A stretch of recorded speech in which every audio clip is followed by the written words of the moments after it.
Sometimes the bravest thing a person can do is stand up for what's right, even when they're all alone. Miss Abigail Carter learned that lesson in the Montana Territory wilderness of 1876, when a gang of outlaws cornered her in the pine woods after she refused their advances. Terrified and helpless, her cries echoed through the trees, until someone answered. Hidden in the morning mist was Elias McGraw, a mountain man who'd been watching from the shadows. Folks said he'd once been a war scout who could vanish like smoke. As the outlaws closed in, a voice growled from the forest, "You boys picked the wrong woods." What happened next became legend. How one man's quiet protection saved a schoolteacher's life. But when the gang's leader came back for revenge, would Elias's guns be enough to protect them both? Before we jump back in, tell us where you're tuning in from. And if this story touches you, make sure you're subscribed, because tomorrow I've saved something extra special for you. 6 months before that morning in the woods, Abigail Carter had stepped off the stagecoach in Ironwood Valley with nothing but 2 carpetbags, a trunk of books, and a heart full of purpose. The town wasn't much to look at. A single muddy street, lined with rough-hewn buildings that seemed to lean on each other for support. The Copper Creek Saloon stood at one end, its painted sign faded by mountain weather. At the other end sat the general store, the assayer's office, and a small building that would become her schoolhouse. She was 26 years old, educated at a women's academy in Boston, and determined to bring something her mother had always called civilizing grace to the frontier. Her mother's silver locket hung around her neck, containing a small photograph and a lock of hair, the only pieces of home she'd carried west. Inside that locket was a reminder of why she'd come, her younger brother Samuel, who died at 19 in a Kansas railroad camp, shot over a card game by men who faced no justice because there was no law to face. Abigail had decided then that if the West needed anything, it needed teachers more than it needed guns. It needed children who could read and cipher, who understood that disputes could be settled with words instead of bullets, who might grow up to build something better than their fathers had known. The schoolhouse was one room with a potbelly stove, 12 rough benches, and windows that rattled when the wind came down from the mountains. That first week, 7 children showed up, sons and daughters of prospectors and ranch hands ranging from 6 to 14 years old. They were rough-edged and wary, unaccustomed to sitting still or speaking proper English. But they were hungry for something beyond the hard scrabble of frontier life, and Abigail saw that hunger in their eyes. By the end of her first month, she had 18 students. By the end of 3 months, she had 23. The families were grateful in their own way. The miners would tip their hats when she passed. The ranchers' wives brought her preserves and fresh bread. She boarded with the Pritchard family. John Pritchard ran the livery stable, and his wife Martha had insisted that a schoolteacher shouldn't live alone. Their home was modest but warm, and Martha's cooking reminded Abigail that kindness existed even in hard places. Sundays brought the whole community together. Services were held in the schoolhouse, led by a circuit preacher who came through once a month. On the weeks between his visits, folks gathered anyway, singing hymns and sharing what scripture they remembered. Abigail played the small pump organ someone had hauled over the mountains, and the sound of those voices rising together gave her hope that civilization wasn't just coming to Ironwood Valley. It was already taking root. But the town had another side, one that revealed itself after dark. The Copper Creek Saloon drew men who worked hard and drank harder.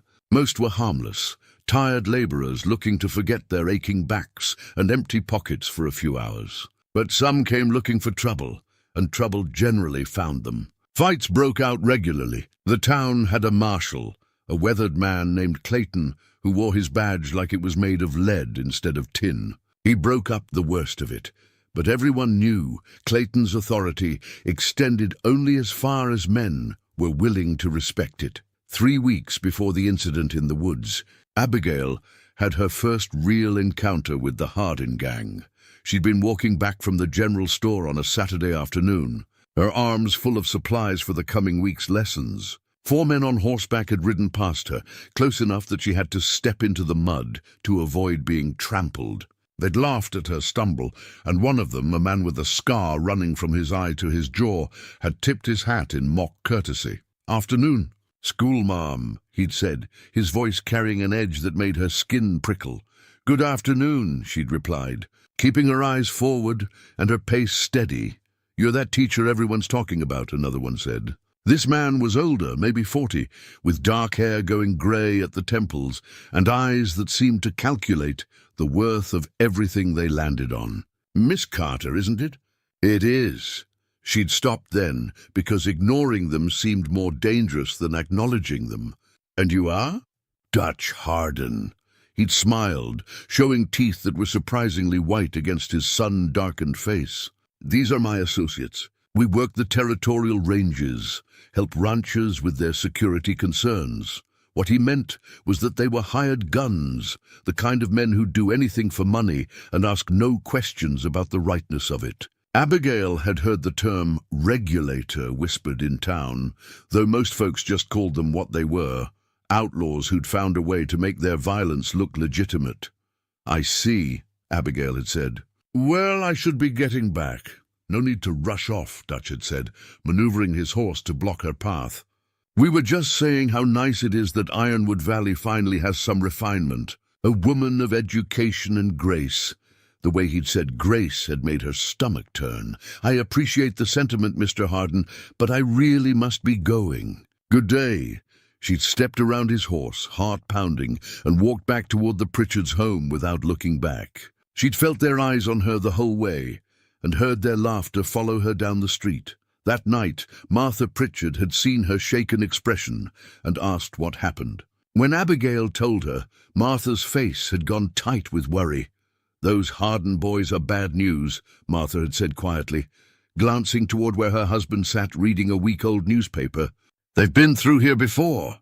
Usually they just drink and gamble and move on, but sometimes they get ideas about taking what they want. The marshal won't stand up to them. He's too afraid. What about the territorial law?" Abigail had asked. "Surely there's someone who can keep order." Martha had given her a sad smile. "Out here the only law is what a man can enforce himself. The territorial authorities are 3 days' ride away, and by the time they'd arrive, whatever's going to happen has already happened." Abigail had thought about that conversation often in the days that followed. She'd also started hearing stories about someone else, a man who lived up in the high country, far from town. Elias McGraw was more legend than fact in Ironwood Valley. Some said he'd been a cavalry scout during the war, that he'd ridden with Sheridan and knew every trail from Virginia to the Rockies. Others claimed he'd lived with the Crow Indians and learned their ways, that he could track a whisper through stone and disappear into country that would kill a normal man. A few insisted he was a deserter who'd gone mad with guilt and now haunted the mountains like a ghost. What everyone agreed on was that he kept to himself. He came into town maybe twice a year to trade furs for supplies, spoke to no one, and vanished back into the wilderness before anyone could ask him questions. Some of the children claimed to have seen him watching from the tree line during recess, though Abigail had always assumed this was imagination running wild. She'd taken to walking in the evenings, when the teaching day was done, and before supper at the Pritchards'. There was a path that led from town into the pine woods, not far, just enough to find some quiet and clear her head. The forest had a way of settling her thoughts, reminding her that there was something bigger and older than the small troubles of frontier life. It was on one of those walks, 2 weeks after her encounter with Dutch Harden, that she'd seen the first real sign that the stories about Elias McGraw might be true. She'd been standing beneath a tall pine, watching the late afternoon light filter through the needles, when she'd noticed something carved into the bark. It was a symbol she didn't recognize, 3 lines intersecting at angles with a small circle at the center. Below it, carved in careful letters, were the words, "The Mountain Watches." She'd run her fingers over the carving, wondering who had made it and what it meant. The wood was weathered, the message old. She hadn't known then that she was standing at the edge of Elias McGraw's territory, or that he'd been watching the town, and her, for longer than anyone realized. She hadn't known that in just a few days. Everything would change. The Saturday that changed everything started like any other. Abigail had spent the morning preparing lessons for the coming week, mending a torn page in one of her precious textbooks and helping Martha Pritchard with the washing. The afternoon was warm for late autumn, the kind of day that made you forget winter was coming. Around 4 o'clock, young Thomas Brennan, a ranch hand who'd taken a shine to helping around town, stopped by the Pritchards to let her know that a package had arrived for her at the general store. Books she'd ordered from a catalogue 3 months prior, finally delivered by freight wagon from Helena. Abigail had been so excited she'd barely remembered to grab her shawl before hurrying into town. The store was busy with Saturday shoppers, and she'd spent a pleasant half-hour talking with Mrs. Henderson, the shopkeeper's wife, about the new McGuffey readers she'd received. Other women had stopped to chat, and before she knew it, the sun was starting its descent toward the mountains. She'd left the store with her parcel wrapped in brown paper, planning to head straight back to the Pritchards. But as she stepped onto the wooden sidewalk, she'd heard her name called from across the street. Dutch Harden stood outside the Copper Creek Saloon, one boot propped on the hitching rail. 3 of his men flanked him, the scarred one she remembered, plus 2 others she hadn't seen before. All 4 were watching her with expressions that made her clutch the package tighter to her chest. "Miss Carter," Dutch called again, louder this time. "Come have a drink with us. We're celebrating." Several townspeople on the street had stopped to watch. Abigail felt their eyes on her, felt the weight of the moment. Refusing would embarrass him. Accepting would be worse. "Thank you for the invitation, Mr. Harden, but I don't drink spirits, and I need to get home before dark." She'd kept her voice level. Polite but firm. "Just one drink," Dutch had insisted, stepping into the street. "A respectable woman like yourself could teach us some manners. Lord knows we could use the education." His men had laughed at that, and the sound carried an edge that made her skin crawl. "I'm sure you're fine, gentlemen, as you are," Abigail had said, taking a step backward. "But I really must decline. Good evening." She turned and started walking, her heart hammering against her ribs. Behind her she'd heard Dutch's voice rise in anger. "You think you're too good for us? Is that it? Too refined for rough men?" Abigail had kept walking, faster now. The street seemed longer than it ever had before. "I'm talking to you." Dutch had shouted, and she'd heard his boots on the wooden planks coming after her. She'd broken into a near run then, abandoning dignity for safety. She'd cut through the alley between the assayer's office and the feed store, heading for the path that would take her back to the Pritchards. It was the same path she walked for her evening strolls, the one that led through the pine woods. The mistake was thinking the trees would hide her. The mistake was not realizing that Dutch Harden's pride had been wounded in front of his men, in front of the whole town. And that kind of wound demanded satisfaction. She'd made it perhaps 200 yards into the woods when she'd heard the horses behind her. 4 riders moving fast through the trees. She'd tried to run, but her skirts caught on the undergrowth, and the package of books tumbled from her arms. They'd circled her like wolves cornering prey. Now that wasn't very polite, Dutch had said, dismounting slowly. Walking away when a man's trying to have a civil conversation. "Please," Abigail had managed, hating the tremor in her voice.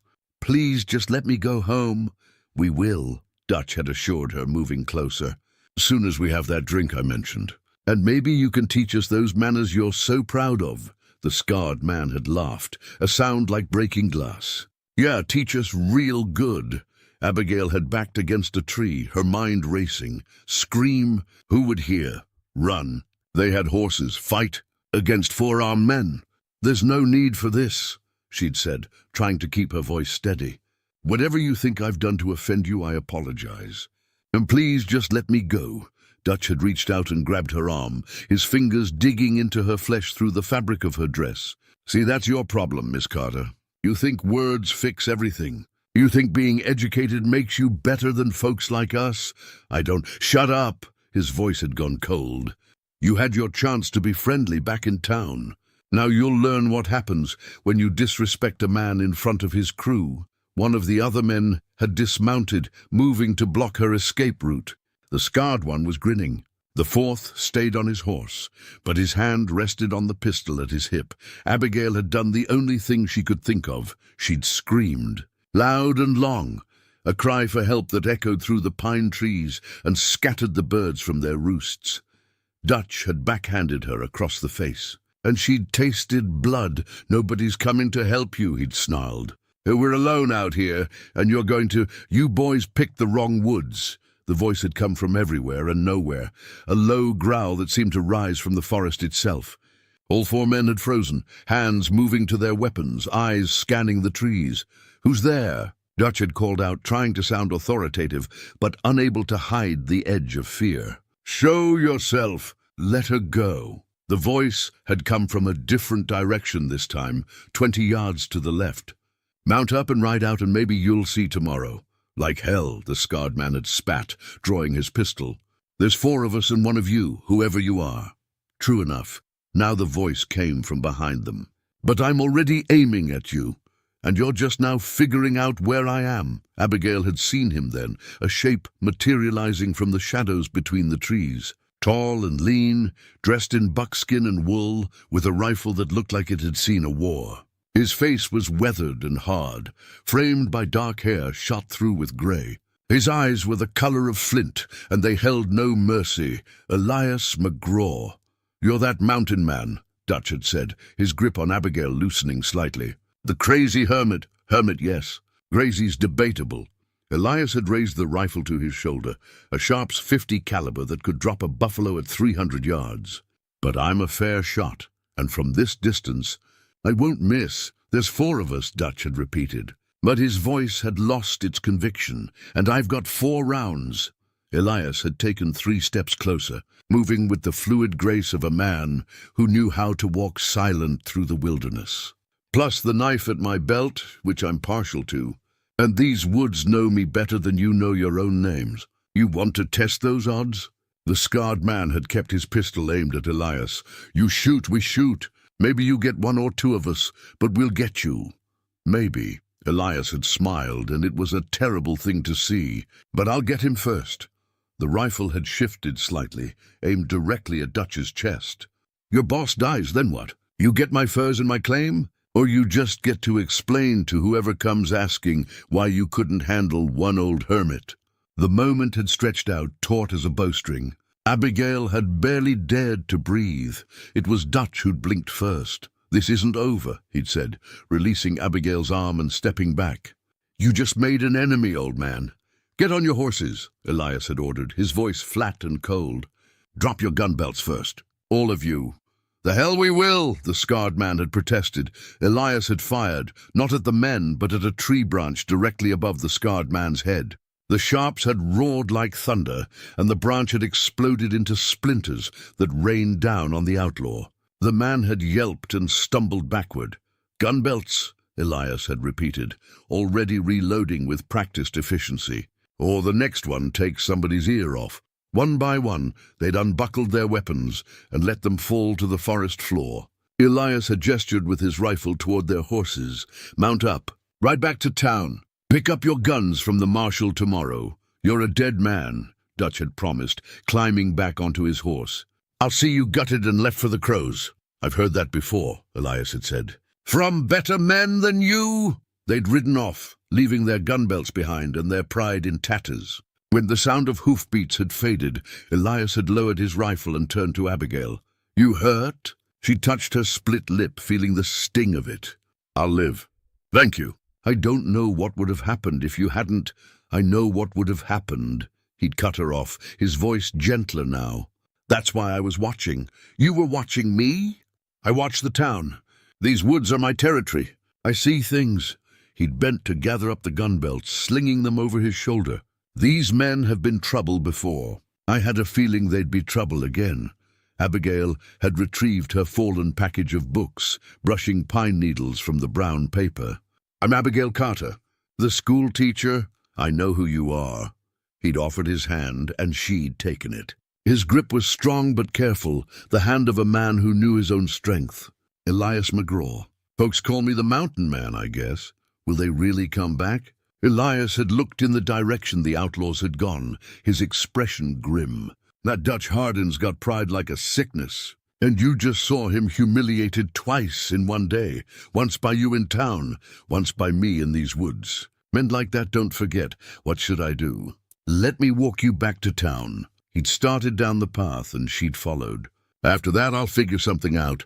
But Miss Carter, those men are dangerous. Real dangerous. You need to understand that. I do now. They'd walked in silence for a while, until the lights of Ironwood Valley came into view through the trees. At the edge of town, Elias had stopped. I'll leave you here. Don't want to cause more talk than necessary. Will I see you again? He'd looked at her for a long moment, something unreadable in those flint-grey eyes. Probably. I have a feeling this isn't finished. He'd melted back into the trees then, as silent as he'd appeared, leaving Abigail standing at the boundary between the wild country and the fragile civilization of Ironwood Valley. She'd walked home with her books clutched to her chest and the taste of blood still on her lip, knowing that everything had changed. The man who'd saved her was a mystery. The men who'd threatened her were nursing wounded pride and plotting revenge, and somewhere between those two, backs lay a reckoning that was coming as sure as winter 3 weeks after the incident in the woods. Ironwood Valley held its breath. The deadline Dutch Harden had set was approaching, and everyone knew something was coming. The only question was what form it would take. Elias had disappeared into the mountains after the scarred man's visit, and for 3 days Abigail saw no sign of him. She taught her classes and went about her routine, but her eyes kept drifting to the tree line, searching for a figure that never appeared. At night, she lay awake in the small room at the Pritchards', the derringer under her pillow, listening to every creak and groan of the settling house. On the 4th day, he came to her just after dawn, appearing at the schoolhouse door like a ghost. He looked haggard, as if he hadn't slept, and there was something in his eyes she'd never seen before. Defeat. I have to tell you the truth, he said without preamble, about what Harden found, about what I did. They sat on the schoolhouse steps in the grey light of early morning, and Elias told her a story that made her understand why he'd hidden in the mountains for so long. It had been 1864, late in the war. Elias had been scouting for Sheridan's army in the Shenandoah Valley, where Confederate guerrillas were burning Union supplies and ambushing patrols. One of the officers in his unit was a lieutenant named Dutch Harden, ambitious and cruel, who saw the war as an opportunity for advancement and personal enrichment.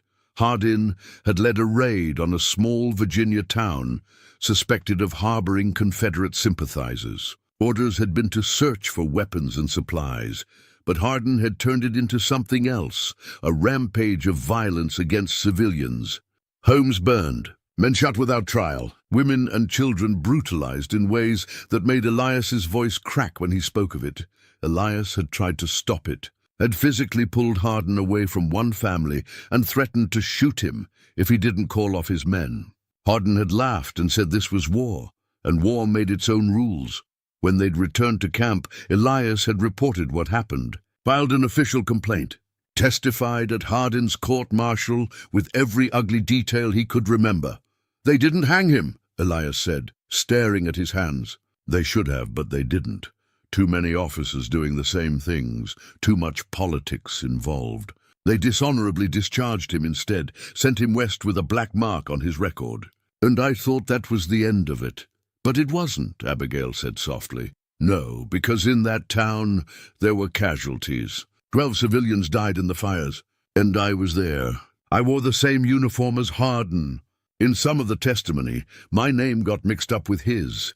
Confusion about who gave which orders, who did what. When they wrote up the reports, it looked like I was part of it, like I'd participated in the atrocities instead of trying to stop them. But you have the truth. You have the testimony. I have my word against official army records that say otherwise. And out here, where nobody knows me and nobody cares what really happened, my word doesn't count for much. He finally looked at her. Hardin's been carrying that grudge for 12 years. When he saw me in those woods, he recognized me. That's why he came after you. Not because you refused him, but because hurting you would hurt me. He wants revenge for ruining his military career. Abigail felt cold, despite the warming morning air. What will you do? I don't know. If I stay and fight, he'll spread those reports all over the territory. Make it look like I'm a war criminal hiding from justice. The army might even send someone to investigate. At the very least, it'll destroy any trust I've built here. People will think I'm a monster, but you're not. I'm not sure what I am anymore. He stood up, pacing the small yard. I've killed men, Abigail. In the war and after. Not always because I had to, but because it was expedient. Because it was easier to pull a trigger than to find another way. I've got blood on my hands that won't wash off, no matter how many years I spend alone in the mountains. You saved my life, she said firmly. You've protected this town. That's what matters now, is it? Or am I just postponing the inevitable? Maybe Hardin's right to come after me. Maybe I deserve— Stop! Abigail stood and crossed to him, taking his hands in hers. They were rough and scarred, the hands of a man who'd lived hard. You don't deserve to be hunted by a man like Dutch Hardin. And this town needs you. I need you. Something shifted in his expression. Abigail, I know it's not proper for me to say this. I know we've only known each other a few weeks. But I've seen who you are, Elias. I've seen your kindness and your courage and your pain. And I'm not letting you run away because of lies from 12 years ago. He pulled his hands free, but gently. You don't know what you're asking. If I stay, if I fight him, people will die. Maybe him, maybe his men, maybe innocent folks caught in the crossfire. That's what happens when men like us go to war. Then we make sure the innocent folks are protected. We plan, we prepare, we don't let him dictate the terms. How? He's got at least 8 men now. I've been watching him recruit. He's building a small army, pulling in every drifter and gunman he can find. And he's got the territorial law on his side if he plays this right. I'm one man with a bad reputation and a rifle. You're not alone. The voice came from behind them, and they both turned to find Samuel Henderson standing at the edge of the schoolyard. The old prospector looked older than his 60 years, but his eyes were sharp and his jaw was set. I heard some of what you said, and I reckon half the town's been waiting to see what you'd decide. Samuel, Elias started, but the prospector held up a hand. Let me finish. We've all seen what you've done for Miss Carter and for this town. We know Dutch Hardin's a snake, and we know whatever he's saying about you is probably twisted truth at best. Some of us fought in that war too. We know how complicated it was, how good men sometimes had to do hard things. This isn't your fight, Elias said. The hell it isn't. Hardin and his gang have been terrorizing this valley for months, taking what they want, pushing folks around, making everyone afraid. You gave us hope that someone could stand up to them. You think we're going to let you walk away now? Young Thomas Brennan appeared from the road, leading his horse. Samuel's right, Mr. McGraw. My pa says he'll ride with you if it comes to fighting. So will the Morrison brothers and half the ranch hands in the valley. You're talking about a range war, Elias said. About men dying over my past mistakes. We're talking about defending our homes, Samuel corrected. About making this territory safe for teachers and children and decent folks. If that means standing between you and Hardin's lies, then that's what we'll do. Abigail saw the conflict playing across Elias's face. He'd spent years isolating himself, convincing himself that he was better off alone, that attachment only led to loss. Now people were offering exactly what he'd avoided: connection, community, the burden and blessing of being responsible to others. I need to think, he finally said. I need to figure out how to do this without getting everyone killed. You've got 10 days until Hardin's deadline, Thomas said. Whatever you decide, we're with you. The 2 men left, and Elias sank back down onto the steps, his head in his hands. Abigail sat beside him, not touching but close enough that he could feel her presence. You don't have to decide this moment, she said quietly, but you do have to decide. Because running won't solve anything. Hardin will just find another target, hurt other people. And you'll spend the rest of your life knowing you could have stopped him, but chose not to. I'm tired of fighting, Abigail. I've been fighting my whole adult life. I know. But sometimes the fight finds us whether we want it or not. The question isn't whether to fight, it's what we're fighting for. And I think you know the answer to that. He looked at her then, really looked at her. And she saw in his eyes the same thing she felt in her own heart, something neither of them had planned for, something that had grown in the spaces between teaching and target practice, in quiet conversations and shared silences. "If I do this," he said slowly, "if I stand and fight, people I care about could get hurt. You could get hurt. I'm already in danger. We both are. The only question is whether we face it together or alone." He nodded slowly, some decision settling in him. "Together, then. But we do this smart. We prepare, we plan, and we make sure that when Harden comes, we're ready. How do we start? We start by finding out exactly what we're up against, how many men he has, what weapons, what his plan is. And then we figure out how to turn his own trap against him." Elias stood and offered his hand to help her up. When she took it, he held on a moment longer than necessary, his thumb brushing across her knuckles in a gesture that was half promise, half prayer. "Thank you," he said, "for believing in me when I'm not sure I believe in myself." "That's what partners do," Abigail replied. They believe for each other when the way gets dark. The sun had fully risen now, and Ironwood Valley was waking to another day. But something had changed in that early morning conversation. Lines had been drawn, alliances had been forged, and the quiet mountain man, who'd wanted nothing more than to be left alone, had found something worth fighting for again. Dutch Hardin had made a mistake when he'd threatened Abigail Carter. He'd given Elias McGraw a reason to come down from his mountain and reminded him that some things mattered more than avoiding pain. Now, they just had to make sure they survived what came. Next, 1 month after the incident in the woods, tension in Ironwood Valley had reached a breaking point. Dutch Hardin's gang had grown bolder in their harassment, riding through town at odd hours, making veiled threats, smashing windows at businesses whose owners had spoken in support of Elias. Marshal Clayton had packed his belongings and left town 3 days ago, leaving a hastily scrawled resignation letter nailed to his office door. The territory was now without law, and everyone knew it. Elias had spent the week since his conversation with Abigail preparing. He'd scouted the mountain passes, looking for defensible positions. He'd taught Samuel Henderson and Thomas Brennan basic tactics, how to use cover, how to coordinate fire, how to stay calm when bullets started flying. He'd distributed weapons to those willing to fight and taught them to shoot straight. But what they really needed was a plan. And for that, they needed to know exactly what Hardin was planning. On the evening of the 28th day, the town called a meeting at the schoolhouse. 32 people showed up, nearly every adult in Ironwood Valley. They crowded onto the benches, meant for children, their faces grave in the lamplight. Elias stood at the front of the room, uncomfortable with the attention but understanding the necessity. Abigail sat in the front row, the small medicine bag Elias had shown her weeks ago now hanging around her own neck, a gift he'd given her the night before, a piece of his time with the crow and a symbol of protection. "Most of you know why we're here," Elias began, his voice carrying to the back of the room.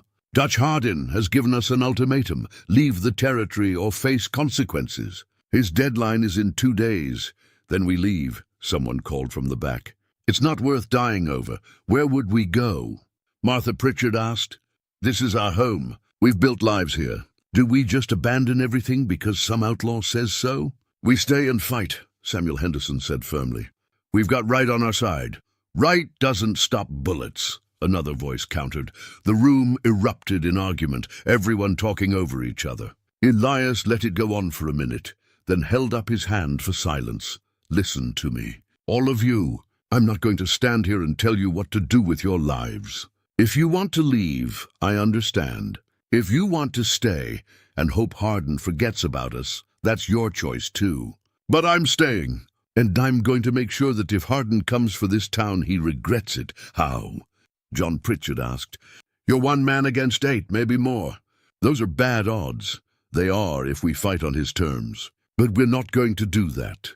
Elias pulled out a map he'd drawn of the valley and the surrounding mountains, spreading it on the table. The harvest festival is in 3 days, day after Harden's deadline. Everyone in the territory will be here. Harden knows that. He's planning something big, something public. He wants to humiliate me the way I humiliated him. How do you know that? Thomas asked. Because that's what I'd do if I were him. He's got pride and anger driving him, and men like that need an audience for their revenge. Elias pointed to the map. So we give him what he wants, a public confrontation. But we control where it happens and how it happens. You're talking about turning the festival into a battlefield, Martha said quietly. I'm talking about protecting this town. We evacuate the children to the Morrison Ranch. It's 5 miles away and defensible. We position armed men at key points around the square. And when Harden makes his move, we're ready. You're asking us to risk our lives, someone said. I'm asking you to defend your homes. There's a difference. Elias looked around the room, meeting each person's eyes. I know what I'm asking isn't easy. I know some of you might die if this goes wrong. But if we don't stand up now, Harden and men like him will run roughshod over this territory forever. Every town will be like this one, afraid, powerless, waiting for someone else to save them. Abigail stood then, and the room fell quiet. Everyone knew she was the reason this had started, and they respected her enough to listen. I came here from Boston to teach children, she said, to bring education and hope to the frontier.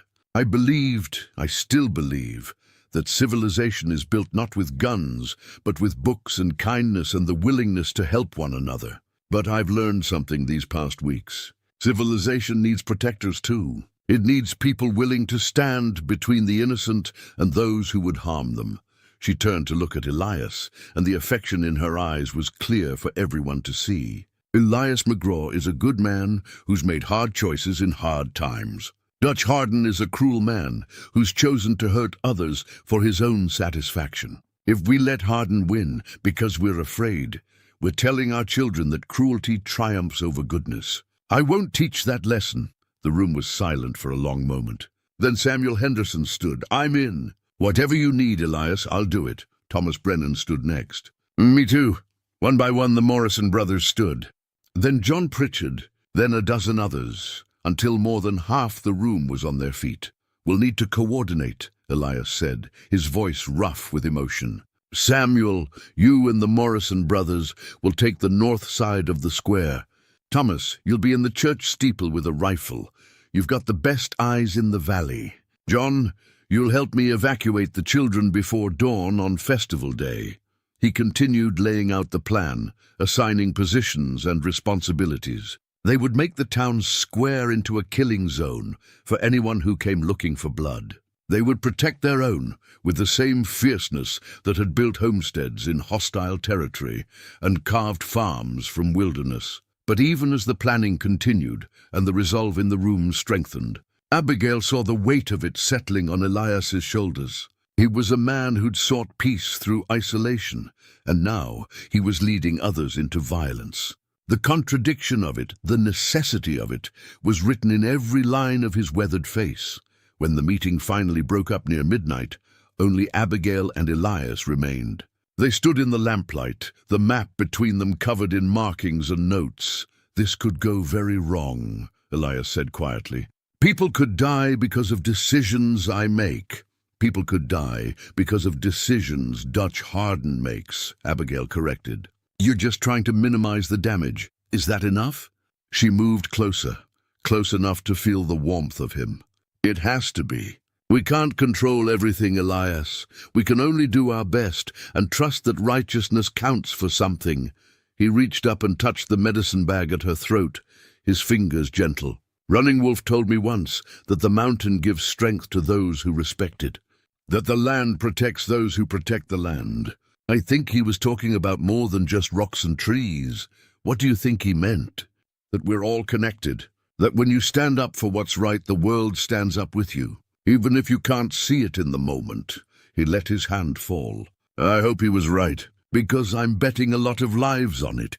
They stood in silence, the weight of what was coming pressing down on them both. In 2 days, Dutch Harden's deadline would pass. In 3 days, the harvest festival would bring the confrontation they'd been preparing for.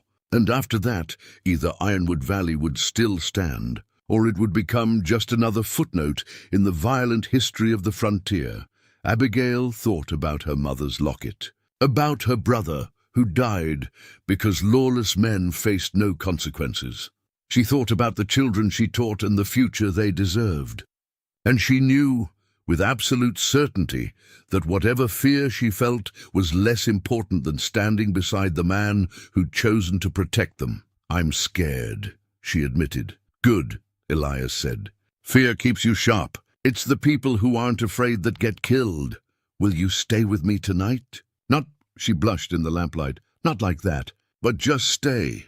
"I don't want to be alone." He nodded, understanding what she wasn't saying, that the world felt too dangerous for either of them to face alone anymore, that whatever was building between them was real enough to lean on. They sat on the schoolhouse steps as the night deepened, watching stars wheel overhead and listening to the mountain wind in the pines. Tomorrow would bring more preparation. The day after would bring Hardin's deadline. And the day after that would bring fire and blood and the kind of reckoning that defined who lived and who died on the frontier. But tonight, they had each other and the quiet certainty that some things were worth fighting for, even if the cost was high. 2 days before the harvest festival, Elias went up into the mountains one final time. He needed to scout the high passes, to make sure Hardin hadn't positioned men where they could trap the townspeople between two forces. The sun was just cresting the peaks when he found the camp. It was well hidden, tucked into a narrow canyon about 3 miles from town. 6 men, their horses picketed nearby, supplies stacked under oiled canvas. They were professionals, these men, not the rough drifters Hardin usually employed. Their weapons were well maintained, their camp organized with military precision. Elias watched from a ridge above, counting men and weapons, noting their routines. He was about to slip away when he saw something that made his blood run cold. A saddlebag hung from a tree branch, and caught in the morning light was the corner of a document. Something about it drew his attention.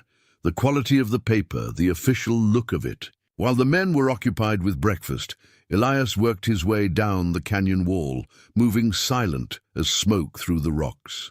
He reached the saddlebag and carefully extracted the paper. What he saw made the world tilt beneath him. It was military correspondence, dated 1864. Orders from the Shenandoah campaign. And there, among the official reports and testimonies, was his name, alongside Dutch Hardin's. But as Elias read through the documents with shaking hands, he realized something that changed everything he thought he knew about the past 12 years. Dutch Hardin hadn't just been a lieutenant in his unit. He'd been in the same regiment under the same commander. They'd served together for 8 months before the raid on that Virginia town. And the documents showed that Hardin had specifically requested Elias as scout for that mission, had wanted him there as witness. More than that, the papers contained testimony that Elias had never seen. His own words, given at the court-martial but edited in the transcripts, where he'd said Lieutenant Hardin ordered the men to fire on civilians, the official record showed. Lieutenant McGraw and Lieutenant Hardin ordered the men to fire on civilians. Someone had deliberately altered the testimony to implicate him equally with Hardin, and that someone, according to the signature at the bottom of the revision memo, had been their commanding officer, a colonel named Preston, who'd been trying to cover up his own role in allowing the atrocities to happen. Elias's hands trembled as he read further.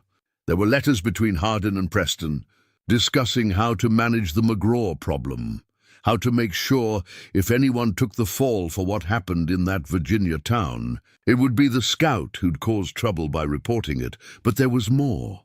And this was the part that made Elias's stomach turn to ice. There was a photograph tucked between the official documents. It showed a group of Union officers standing in front of a command tent. Elias recognized himself immediately. Younger, thinner, wearing the uniform he'd burned after the war. Beside him stood Dutch Hardin, also younger, his face unscarred and smiling, and on the back of the photograph, In Hardin's handwriting were words that recontextualized everything. McGraw and me, before he destroyed my career, before he made me what I am. This ends at Ironwood Valley. This wasn't about random violence or wounded pride from a single encounter in the woods. This was personal vendetta that had been building for 12 years. Hardin had recognized Elias the moment he'd seen him in Ironwood Valley. The encounter with Abigail hadn't been coincidence. It had been orchestrated specifically to draw Elias out, to force him into a position where he'd have to reveal himself. Abigail had never been the target. She'd been bait from the very beginning, and Hardin's plan went deeper than Elias had imagined. According to notes scrawled in the margins of the documents, Hardin had been planning this for months. He'd filed formal complaints with the territorial government about an unnamed war criminal hiding in the Montana Territory. He'd requested Army investigators be sent to Ironwood Valley on the exact date of the Harvest Festival. Whether Elias fought or fled, whether he won or lost against Hardin's gang, the Army would arrive to find either a dead fugitive or one they could arrest. Hardin had made sure that no matter what happened, Elias's reputation would be destroyed and his freedom lost. It was a trap within a trap. And Elias had walked right into it. He was so focused on the documents that he didn't hear the footsteps behind him until it was too late. A gun cocked and a familiar voice spoke from the shadows. "You always were good at reconnaissance, McGraw. But you're getting old. Time was. I could never sneak up on you." Elias turned slowly, the papers still in his hand. The scarred man stood 10 feet away, pistol aimed at Elias's chest, his ugly smile back in place. "Dutch figured you'd come snouting around eventually. That's why he left those papers where you'd find them. Wanted you to know exactly how screwed you are before the end. He altered the records," Elias said, his voice flat. "He and Preston framed me for things I tried to stop. Did they? I wouldn't know about that. All I know is Dutch pays well, and he wants you dead." The scarred man's finger tightened on the trigger. "Nothing personal, old man. Just business." The shot that rang out didn't come from the scarred man's pistol. It came from the ridge above, and it took the outlaw in the shoulder, spinning him around and sending his gun flying. He fell hard, clutching his wound and cursing. Samuel Henderson emerged from the rocks, his old cavalry rifle still smoking. "Thought you might want company up here." "Elias, turns out I was right." 2 more townsmen appeared, the Morrison brothers, both armed, both looking grimly satisfied at having caught one of Hardin's men. "Tie him up," Elias ordered, then turned back to the camp below. The shot had alerted the other men, and they were scrambling for weapons. "We need to get out of here, now!" They dragged the scarred man with them, working their way back up the canyon wall as bullets kicked up rock dust around them. By the time Hardin's men organized a pursuit, Elias and his companions were already over the ridge and heading down the far side of the mountain. They made it back to town by mid-afternoon, the scarred man stumbling between the Morrison brothers with his hands bound. The whole town turned out to see them arrive. Elias called another emergency meeting. This time, 40 people showed up, crowding into the schoolhouse and spilling out into the yard. He laid out the documents on the table where everyone could see. "I need you all to understand what we're really up against," he began. Then he told them everything. The raid in Virginia, the court-martial, the altered testimony, Hardin's long-planned revenge. He held nothing back, showed them every piece of evidence. Let them see the depths of corruption and malice that had brought them to this moment. When he finished, the room was silent for a long time. Finally, Abigail stood. Her face was pale, but her voice was steady. "Dutch Hardin used me to get to you. He put me in danger, terrorized this whole town, all because of something that happened 12 years ago. Something you tried to stop." "It doesn't matter what I tried to do," Elias said bitterly. "All that matters is what's in those records. And those records say I'm guilty." "No." Thomas Brennan stood up, holding one of the documents. "These records say someone powerful wanted you silenced. That's different. That's proof that you were telling the truth and they were lying." "The army won't see it that way," Elias said. Hardin's already invited investigators to the festival. They'll arrest me on sight, take me back for trial. And even if I could prove my innocence eventually, by then this town will be undefended, and Hardin will do whatever he wants. Then we don't let them take you, Samuel said firmly. We stand together, all of us, and we tell those investigators the truth about what happened here. About how Hardin terrorized us, about how you protected us. It's not that simple. Yes, it is. Abigail moved to stand beside him, taking his hand in full view of everyone gathered. You've been alone with this for too long, carrying guilt that wasn't yours to carry. But you're not alone anymore. We know who you are. We know what you've done for us. And we're not letting anyone take you without a fight. A murmur of agreement ran through the crowd. People Elias barely knew were nodding, their faces set with determination. He'd spent 12 years convinced that isolation was safer, that connection only led to loss. But these people were offering him something he'd thought was gone forever, belonging. Hardin's bringing an army, Elias said, his voice rough. 8 men, maybe 10, plus whatever happens with the army investigators. We're talking about a war on multiple fronts. Then we'd better be ready, John Pritchard said. We've got 2 days to prepare. Let's make them count. The meeting transformed into a war council. They refined the plan for the festival, adding contingencies for the army investigators. They prepared evidence to show the authorities, statements from townspeople, the documents Elias had recovered, testimony from the scarred man they'd captured. And underlying all of it was a grim determination. Ironwood Valley had been pushed as far as it would go. The people here had built lives in hard country, raised children in the shadow of mountains that could kill the unprepared, created community where there had been only wilderness. They would not be driven out by a vengeful outlaw and his twisted version of justice. As the meeting finally broke up near midnight, Elias found himself alone with Abigail once more. She still held the documents, studying them in the lamplight. He's been planning this for a very long time, she said quietly.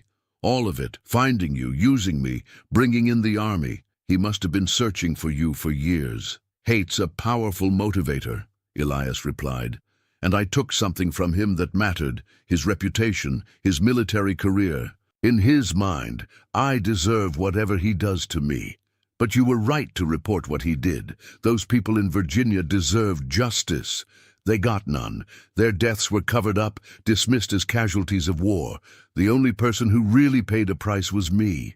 He took the papers from her hands, looking at his younger self in that faded photograph.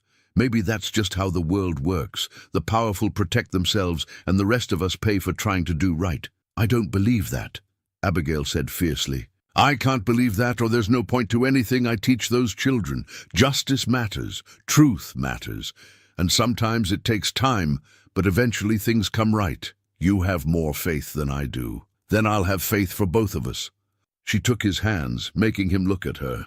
Tomorrow we prepare. The day after we fight, and when it's over, whatever happens, at least we'll know we stood for something. He pulled her close then, holding her in a way that was both desperate and tender. She fit against him perfectly, as if they'd been designed to support each other through exactly this kind of darkness. I'm sorry you got dragged into this, he whispered into her hair. You came here to teach children, and I brought war to your doorstep. You brought yourself, she corrected, and I'm grateful for it, even if what comes with you is complicated. I'd rather face danger with you than safety without you. They stood like that for a long time, taking strength from each other as the night deepened around them. Tomorrow would bring final preparations. The next day would bring blood and fire and a reckoning that had been building for more than a decade. But tonight, in the lamplight of a frontier schoolhouse, two people who'd found each other against. All odds held tight and promised wordlessly that whatever came, they'd face it together. The trap was set. The players were in position, and the final act of a drama that had begun in a Virginia town 12 years ago was about to reach its conclusion in the mountains of Montana Territory. The day before the Harvest Festival dawned clear and cold. Frost rimmed the windows of the schoolhouse where Elias had spent the night keeping watch, and his breath clouded in the pre-dawn air. He'd slept perhaps 2 hours, his hand never far from his rifle, his mind running through scenarios and contingencies until they blurred together. Abigail found him at first light, bringing coffee and bread. They sat on the steps, sharing the simple meal in silence, each lost in thoughts about what the next day would bring. "I need to tell you something," Elias said finally, setting down his cup. "In case tomorrow goes wrong, don't talk like that.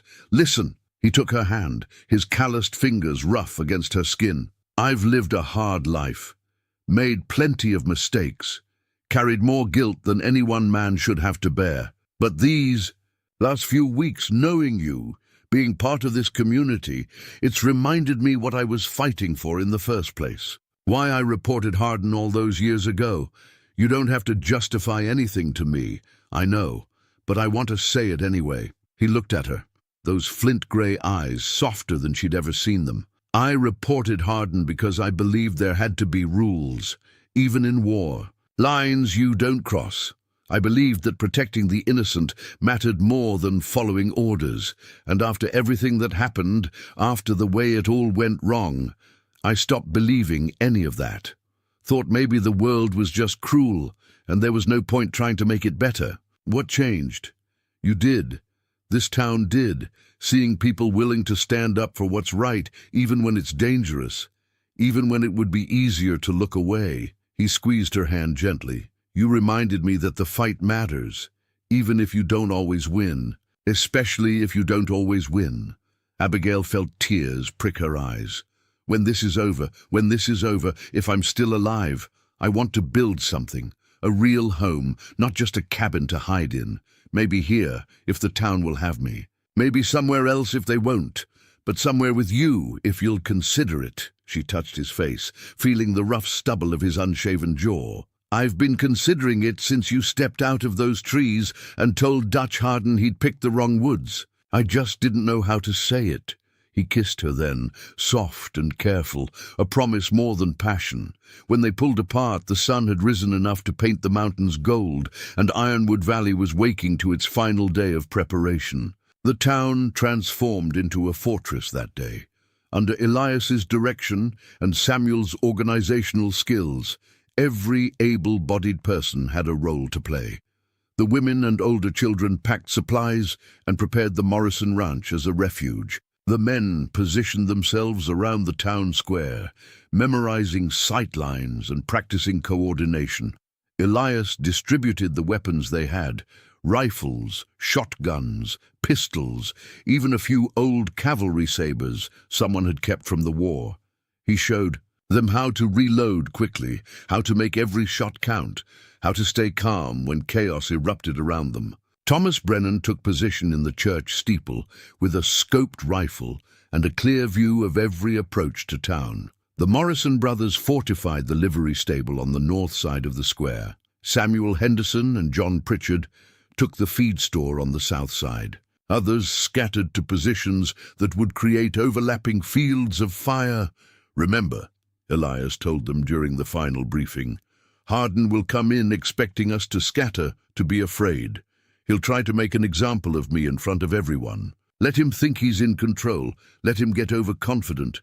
And when I give the signal," he pulled out the battered brass compass his father had given him a lifetime ago, "when I drop this compass, that's when we spring the trap." "What's the signal for the army investigators?" someone asked. "Assuming they show up?" "The schoolhouse bell. 3 rings means federal authorities arriving. If that happens, everyone stands down except our witnesses. We present our evidence peacefully and let the law sort it out. And if they don't believe us?" Elias's expression was grim. "Then we're all going to jail, or worse. But at least we'll have tried doing it the right way."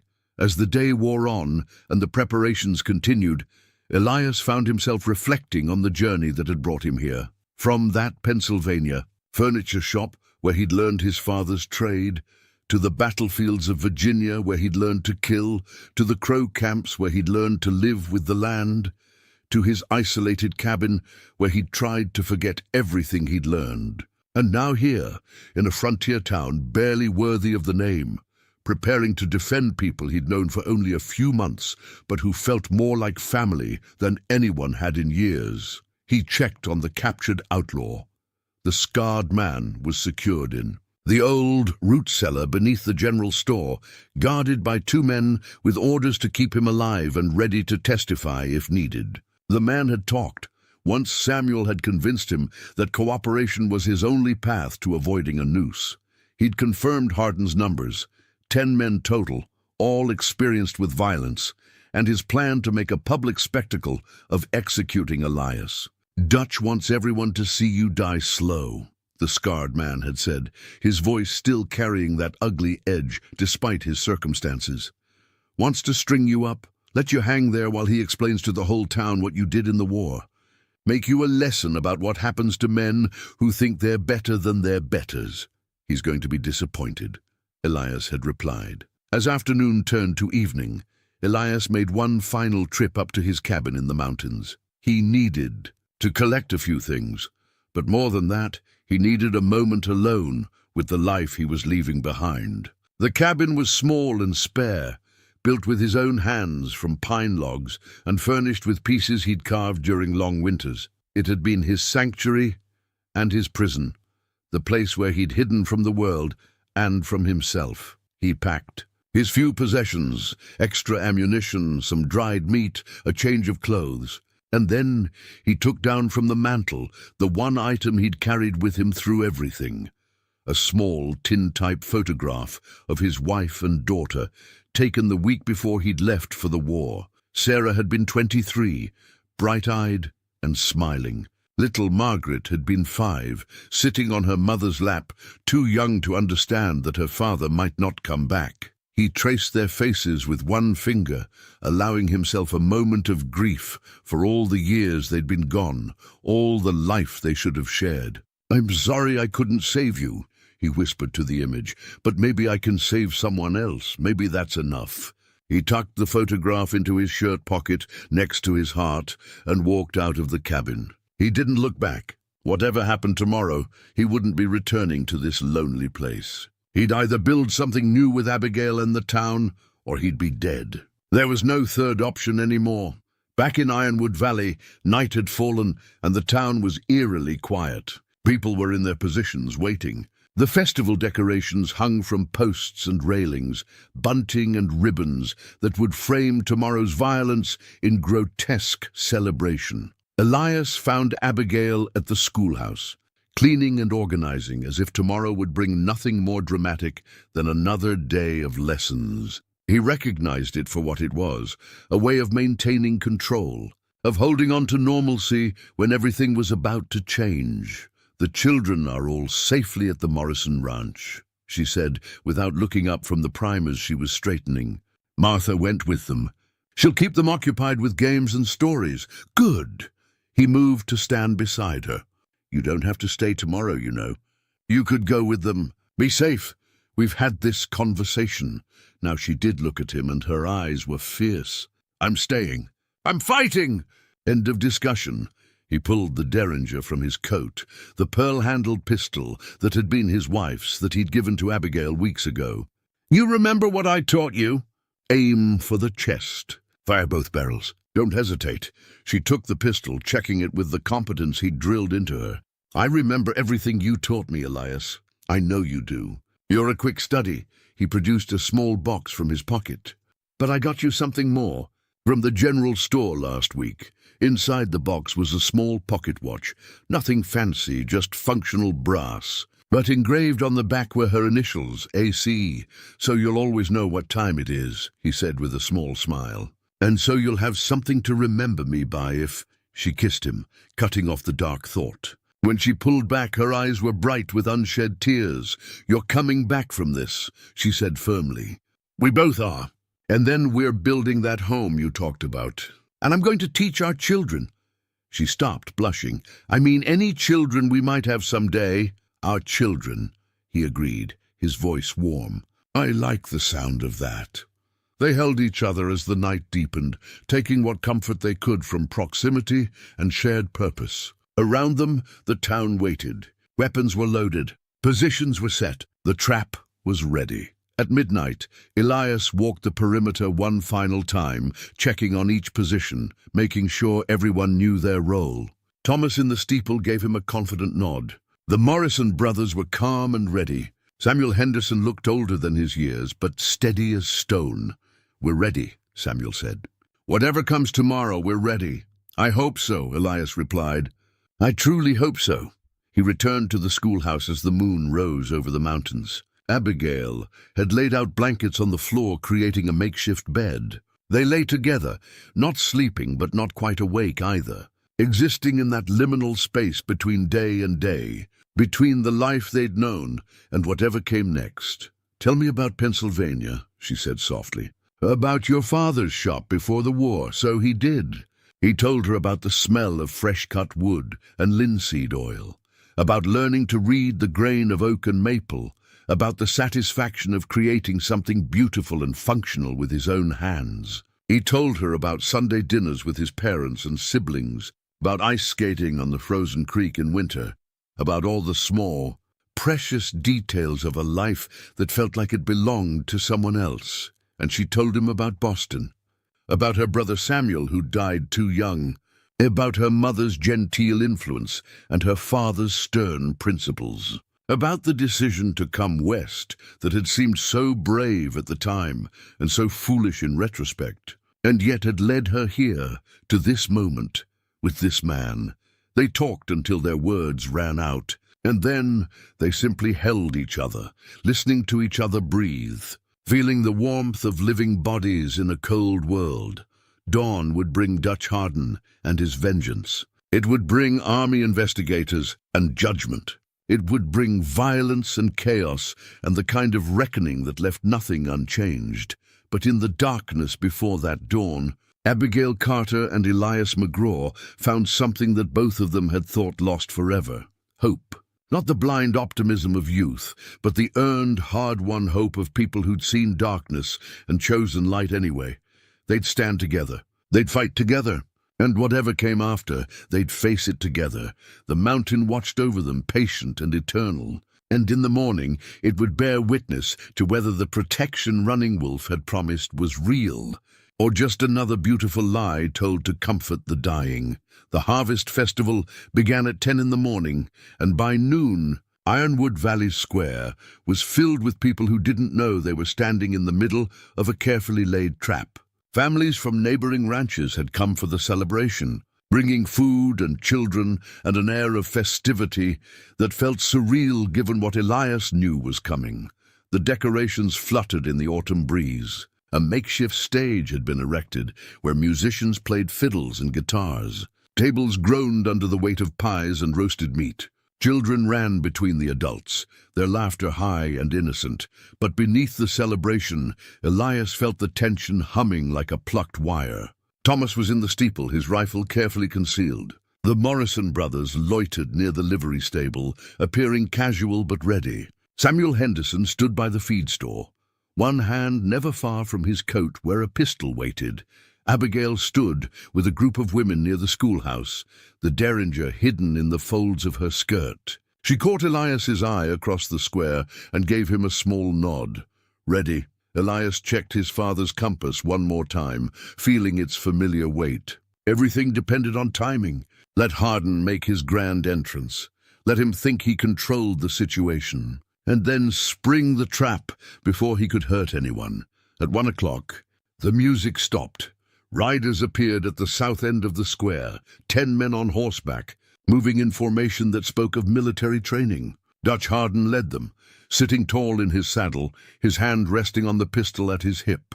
The scar on his face stood out livid against his sun-darkened skin.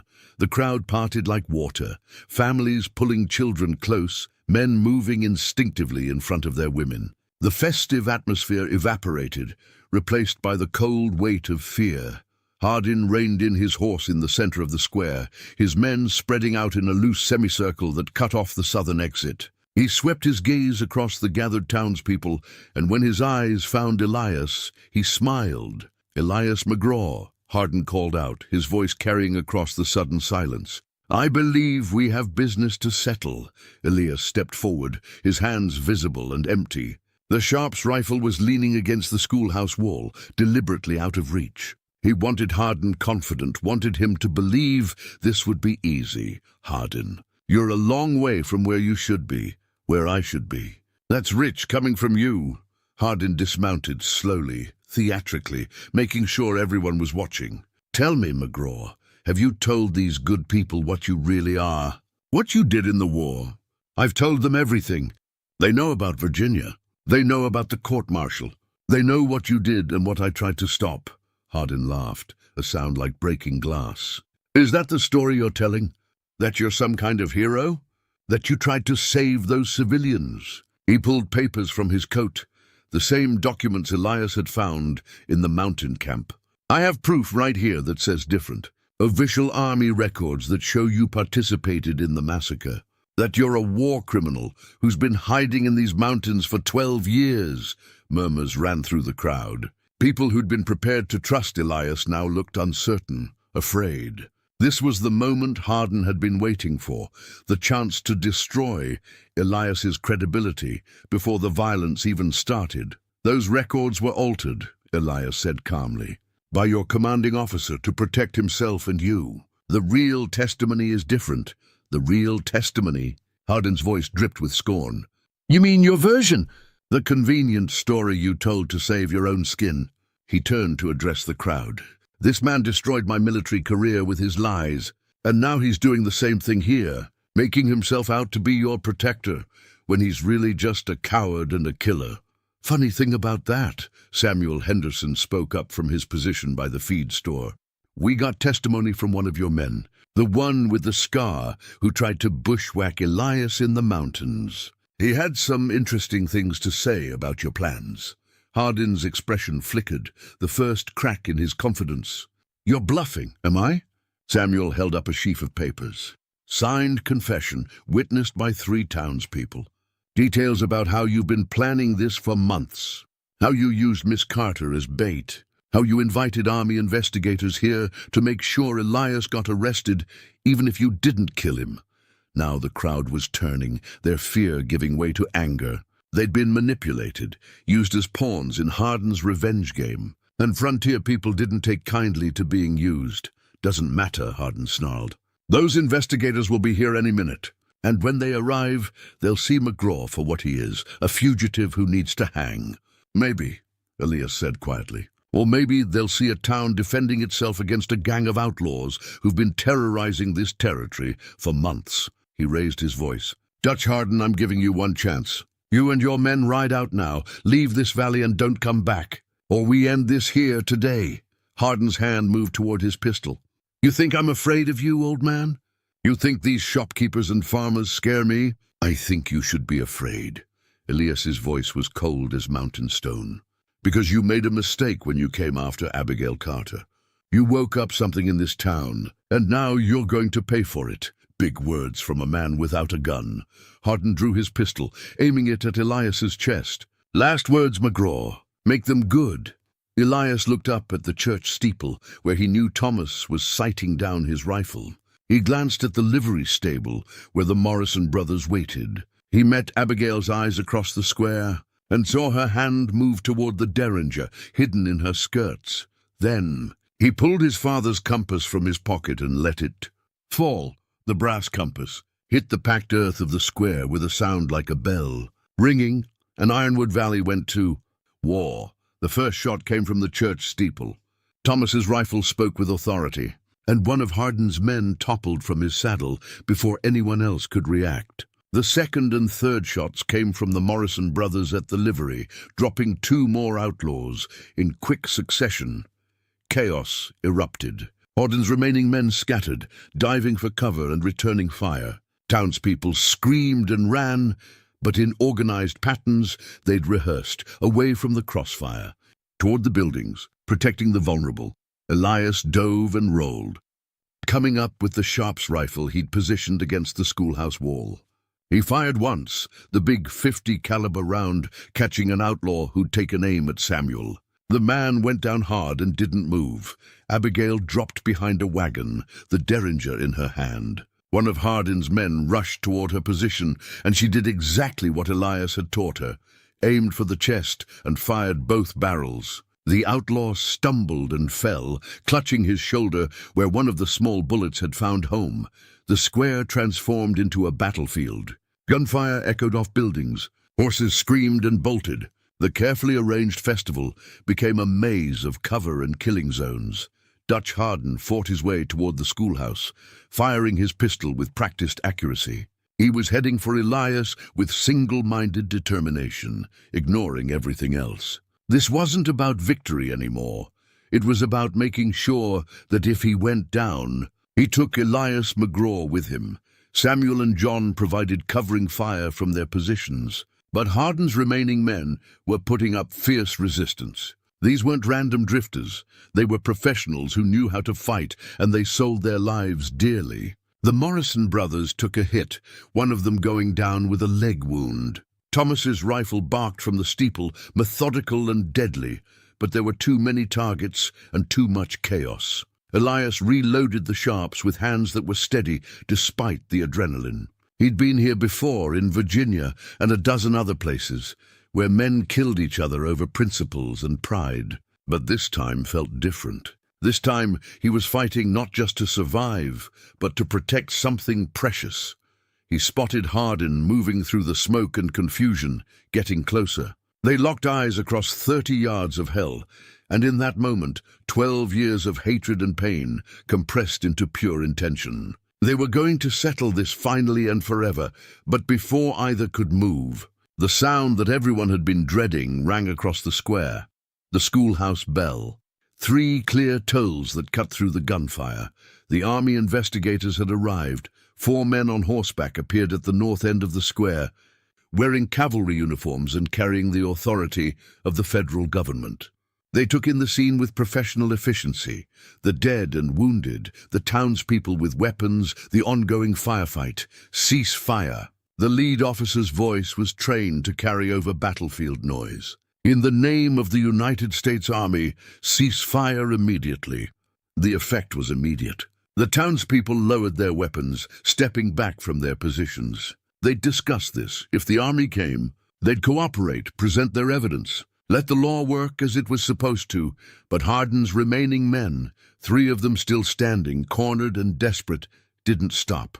They kept firing, and one of their bullets caught the lead army officer in the arm, spinning him from his saddle.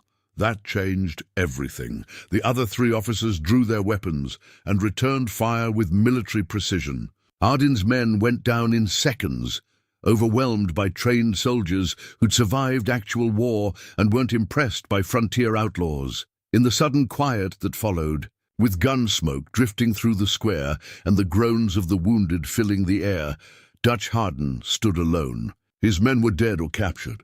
His grand revenge had collapsed into smoking ruin, and between him and any hope of escape stood Elias McGraw. "Just you and me now," Harden said, his voice raw. "The way it should have been from the start."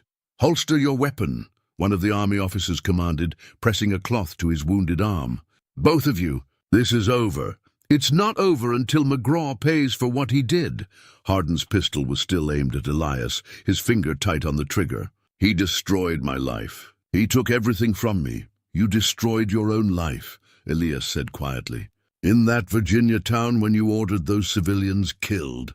Everything that came after was consequence, not injustice. Liar!" Harden's hand shook with rage and exhaustion. "You self-righteous son of a—" He pulled the trigger, but Elias had been reading his body language, watching for the telltale tension that preceded the shot.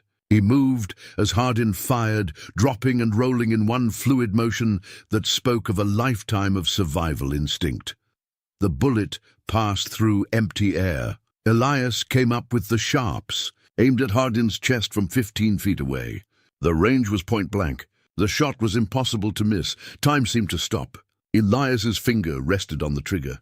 One squeeze, and it would be over. Harden dead. The threat ended.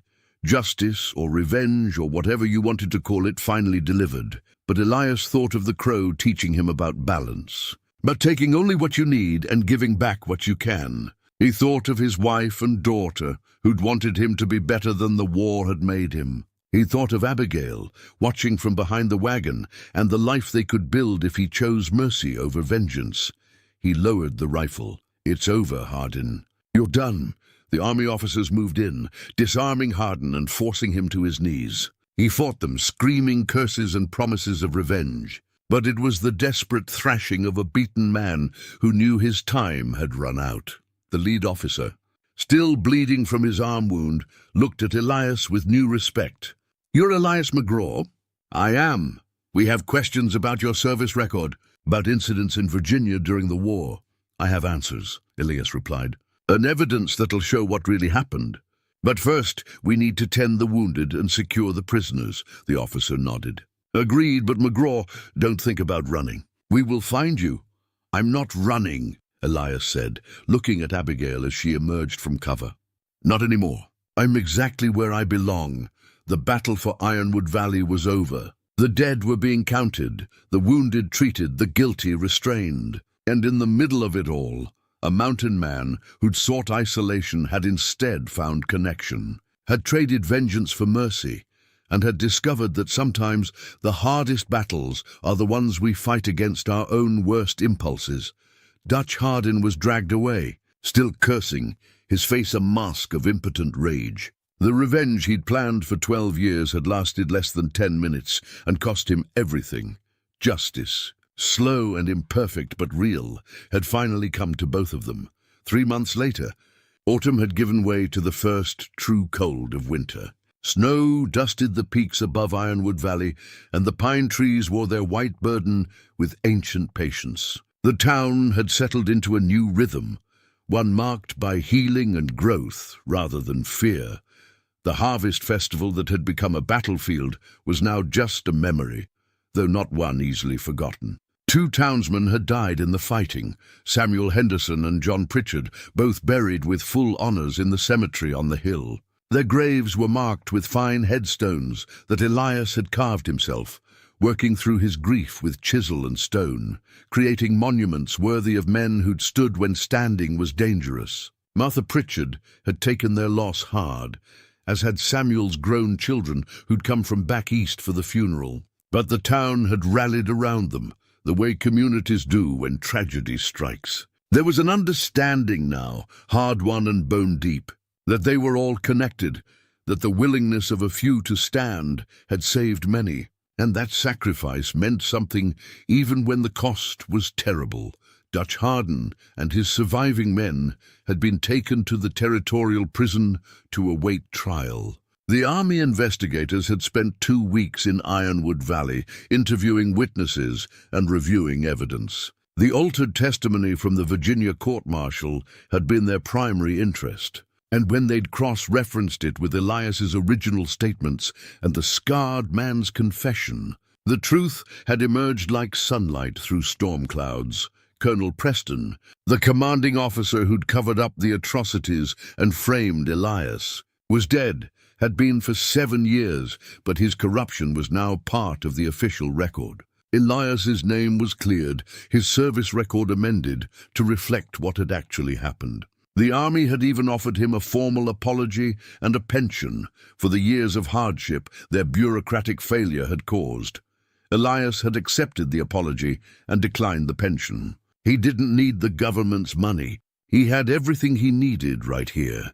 The cabin he'd built at the edge of town was larger than his mountain refuge had been, with 2 bedrooms and a proper kitchen. Abigail had helped him design it, insisting on windows that faced east to catch the morning sun, and a porch where they could sit in the evenings and watch the valley settle into darkness. The furniture was all his own work. Tables and chairs, and a bed frame carved with the same pine needle motif he'd used on the schoolhouse slate frame. The school itself had expanded. With the danger past, and word spreading about the teacher who'd helped defend her town, more families had moved to the valley. Abigail now had 37 students, ranging from 5 to 16 years old. She'd hired an assistant, a young woman named Clara from Helena, who'd come seeking adventure and found purpose instead. Elias still attended Sunday services, sitting in the back row as he always had. But now he participated in community life in ways he'd never imagined. He taught wilderness survival skills on Saturday mornings to anyone who wanted to learn. He helped build new cabins for arriving families. He'd even been asked to serve as deputy to Thomas Brennan, who'd been appointed as the new town marshal, though Elias had politely declined. He'd worn enough uniforms in his life.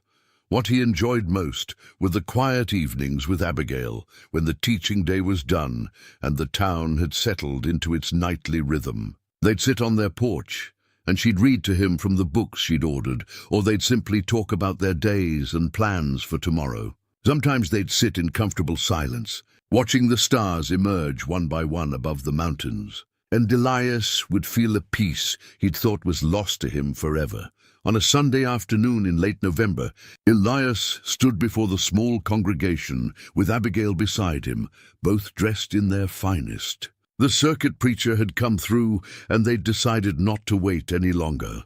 Life was too uncertain, too precious to postpone the important things. Martha Pritchard cried happy tears as she watched them exchange vows.